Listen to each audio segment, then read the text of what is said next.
Hari ni kita ada sebuah produk beza ni. Owner sendiri tu komplain, dia kata dia berasa lembut sikit kata dia.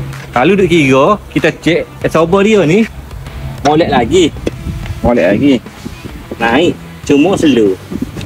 So, jadi dia pun kata kalau boleh nak kerah lah. Dia kata macam kereta dia ni, dia main long distance. Kelantan Kelantan. Owner ni seorang student. Dia bawa muatai, jadi dia kata rendah dia rapat lah kereta. Jadi tu dia minta hak kerah. Jadi kita berilah brand saya apa RS Ultra. Brand ni dia molek dah lama. Tapi kerah.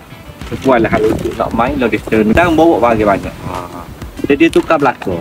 Belakang dah cover. Lepas tu cover mounting. Original dah.